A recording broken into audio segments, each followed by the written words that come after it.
Each year, Microsoft Research hosts hundreds of influential speakers from around the world, including leading scientists, renowned experts in technology, book authors, and leading academics, and makes videos of these lectures freely available.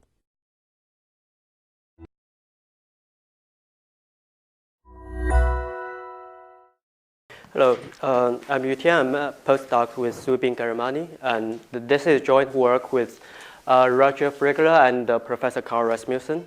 So I should give the main credit to Roger. He done all the experiments I write in the paper. So this is a new inference algorithm, variational inference algorithm for the Gaussian process state space model. So I will first talk about like the why we need this model. So the nonlinear dynamic systems where like with the time series data generated from this model is happens almost where, and most people are like a lot of people are interested in like studying the properties of time series because like it happens in like robotics or control theories, and also like in finance where people want to look at the underlying dynamics of like the volatilities, also in neuroscience and a lot of other areas. In most cases, like people are interested in learning the nonlinear dynamics that drives the latent space from the latent state from like one time step to another time step, the function f. So one example is the robotic unicycle. People from Professor Carl Rasmussen's group is trying to apply machine learning techniques to teach a unicycle to learn how to keep balance by itself. So there are two spinning sticks, like one horizontal and one vertical, to try to learn how to keep it balanced like in some like small region. So the latent states of these dynamic systems will be like the locations, the angle of the disks, and also the angular speed. So the main goal of the problem is to study like the nonlinear dynamics, and also most cases the states are unobserved or like observed with some noise. So we want to infer the like true latent process. So the state space model is one probabilistic model to describe dynamic systems. In the most general cases, like we have the x indexed by the time t is the like true like latent unobserved states, and we might have some external input which is usually given, and we are interested in what we observe are the y's. So we are interested in two functions where this is the transition function from one time step to another step, and g is kind of the observation function. If you are familiar with the hidden Markov models, it's kind of a generalization to the continuous state space. So in this project, I will just talk about a simplified version where we don't have external control, but it's quite straightforward to generalize that to the case with U.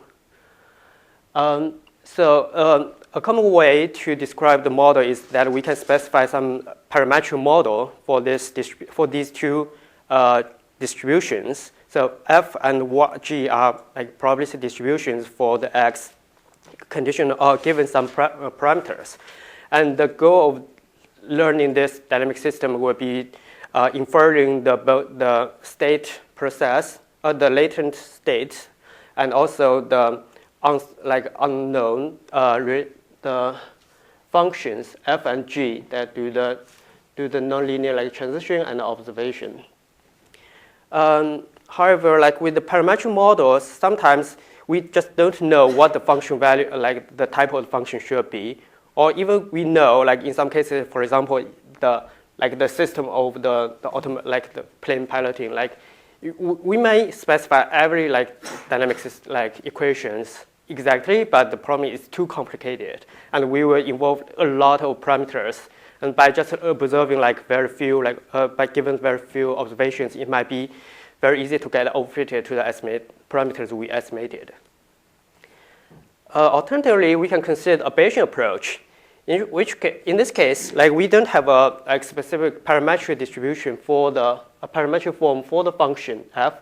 Instead, we assume like f itself is some random function that is drawn with some from some prior distribution. The Gaussian process is one example of very commonly used prior for those random function f's. So in this graph, we can have the every f is some unknown function that is drawn from GP, and the GP is parameterized by a mean function and a kernel function, where a covariance function. Where here I just for simplicity I assume the mean function is always 0, so the mean is always 0 for any input, and the k kernel function specify what's the covariance between the function output at two different locations. The closer these 2 points are to each other in the input space, the more likely the output function will have similar values. So I can marginalize out the random function itself. Then what we end up with is that all the function output at the given location from x0 to xn, then the joint distribution of all the function output becomes a very big joint Gaussian distribution, where the mean is 0 and the covariance matrix is provided by the kernel function. The benefit of using the Gaussian process instead of a parametric model is that when we observe more and more data, the function we infer, the nonlinear function we infer here, can be arbitrarily complex. We can learn more and more details with more data. And also, when the data is very few, then we can learn some simple, smooth function, and it is very effective against overfitting on the very small size of data. Then when the data grows, we can automatically to add the complexity there. Okay, so if we want to use the Gaussian process as a prior for the transition function f, then we end up with a probabilistic description of the entire systems. So here I still assume g, the observation function is in some parametric form, but we can also extend that with the Gaussian prior. So now I just talk about how to assume a Gaussian prior for the function f, the transition function. In that case, every function f is drawn from some Gaussian process. From some Gaussian process, I use fi here because the latent space can be some d-dimensional space. So we need to have d functions corresponding to each dimension. Then once we have this function, the output at a particular location is just doing the lookup from that function. Then the x for the next time step is some noisy observation of f. So this becomes a new graphical model representation of the state space model. We can also marginalize out the random function f itself, and we will get a joint, so fully connected graph for all the f's. Now we notice that this is not a Markov process anymore.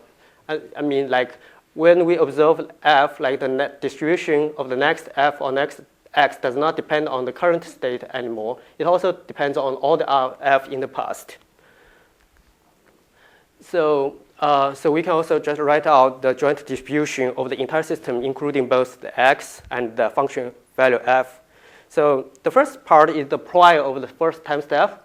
This part corresponds to the probabilistic model for the observation. This is the g function.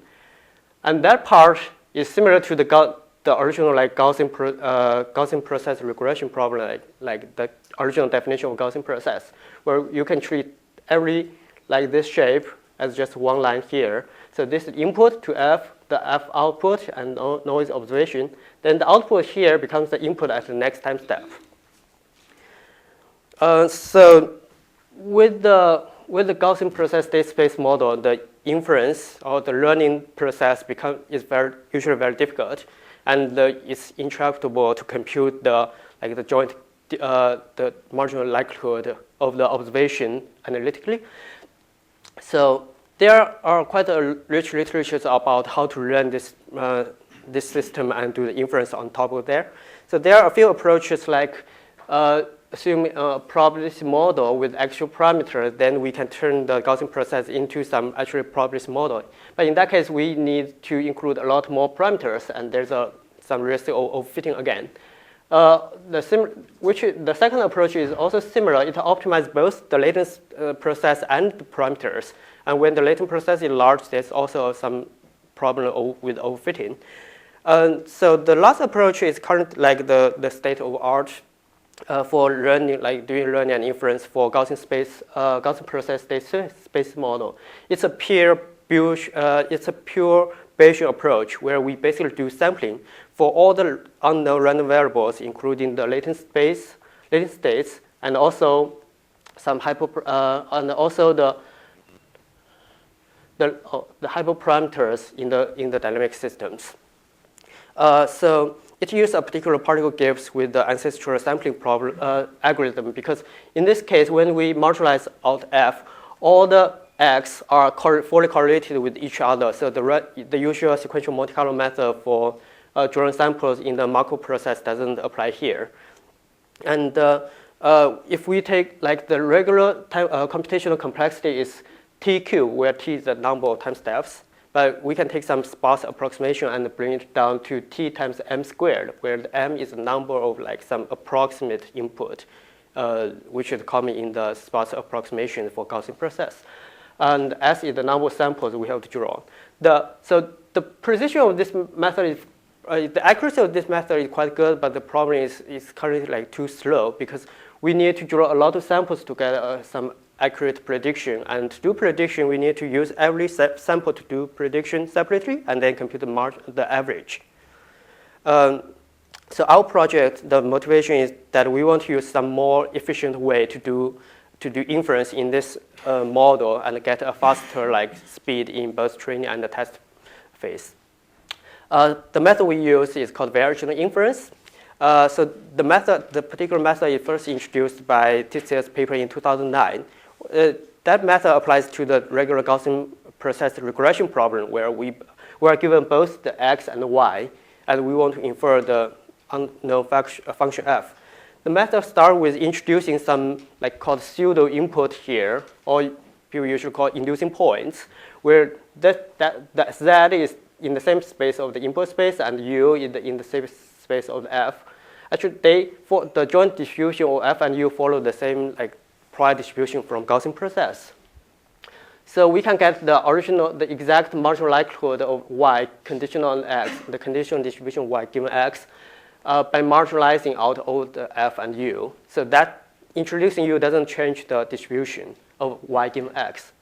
Then the change, the approximation comes in this place where we can apply the Jensen's inequality and get some lower bound of the likelihood of the conditional distribution, where in this case we introduce a new distribution Q for f and u, where this Q can be arbitrary distribution, but no matter what you choose, it will always provide a lower bound to this to the conditional distribution. If Q equals the posterior distribution of f and u conditional on all the other variables, we get an equality here. Otherwise, it's always inequality. It's always a low bound. Because the conditional distribution is intractable compute, in order to make it tractable, we take a particular form of the variational distribution where we can have an arbitrary distribution for Q of u, but for the f part, we assume it's still the same as the prior distribution. When we don't observe y, this is the conditional distribution from the prior. Given the particular factorization of the Q, the variational distribution, we can compute the low bound and tractably. And what the effect of this approximation is that now we don't have a fully connected all the f and u's, but all the u's are fully connected, but all the f's are kind of conditionally independent given all the u's. With this variational inference method, we reduce the time complexity from n cubed to m squared, where m is the number used, and we can get optimal analytical form for the optimal distribution Q of u. That's very nice, and also we can show so although we introduce a lot more parameters here, but it always improves the lower bound here, and in some case where if the set of z include all the data points here, we will get exactly the same conditional distribution. In that case, we don't need to worry about the overfitting problem when we learn hyperparameters of the Gaussian process. Oof. Okay, so to apply the variation inference for our model, it's kind of similar. We also introduce some U for the input space and the function space.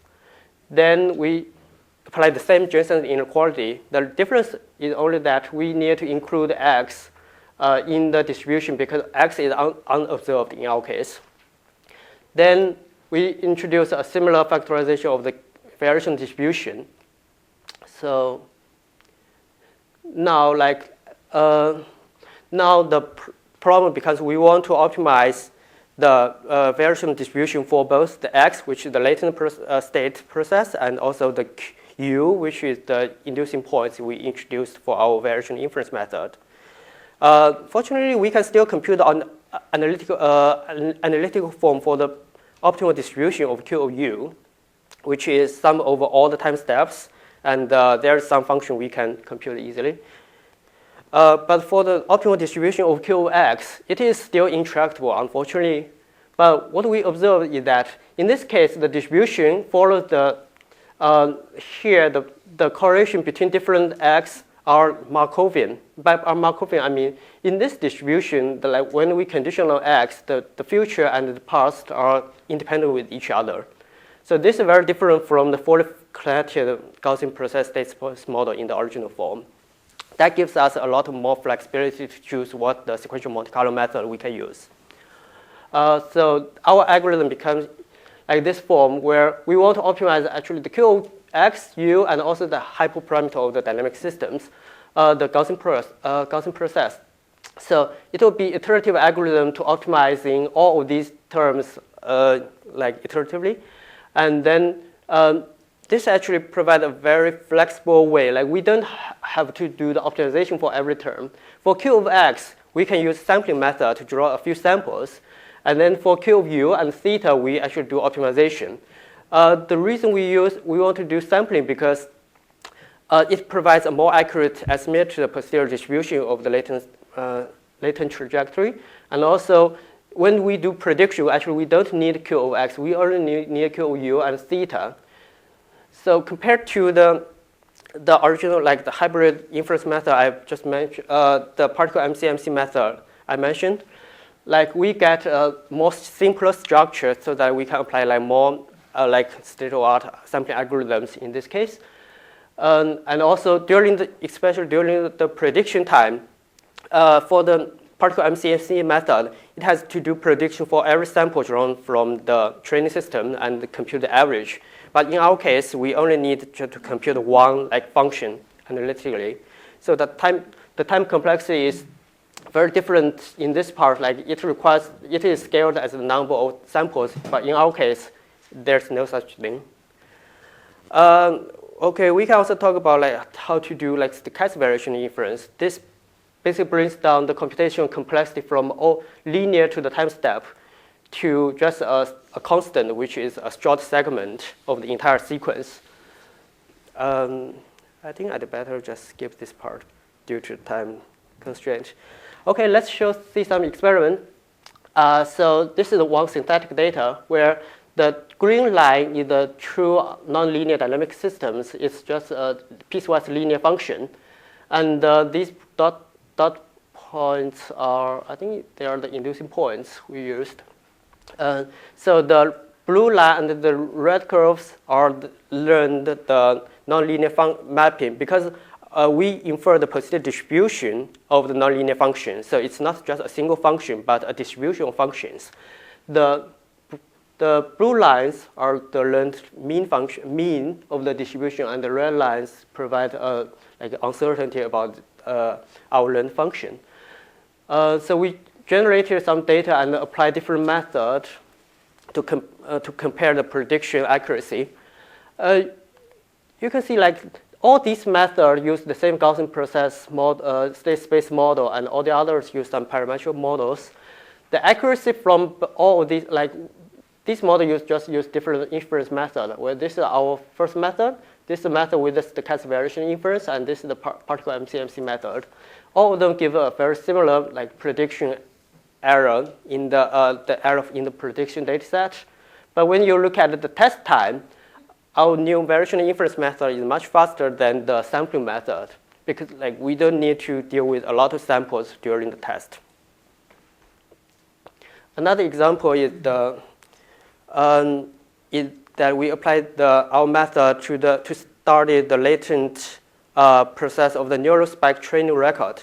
Like this is the one-dimensional data where each value is the number of neural spikes in a unit time.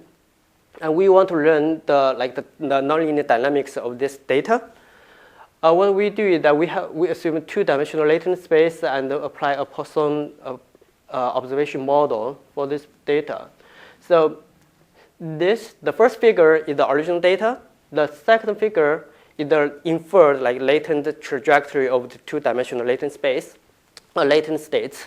And we want to do some sanity check to see if we learn some sensible dynamics. And this is the result if we use the learned dynamics to simulate some new sequence. You can see it's not exactly the same as the training data, but it captures the main frequency in the data. Yeah, and this is some another example to show the same problem, the same dynamics. Just a quick summary, we use a new variational inference method that combines both sampling and variational inference to do more efficient inference for Gaussian process state space model. And it's very easy to generalize to other learning settings like online learning and the Gaussian process for all the functions including both f and g. Okay.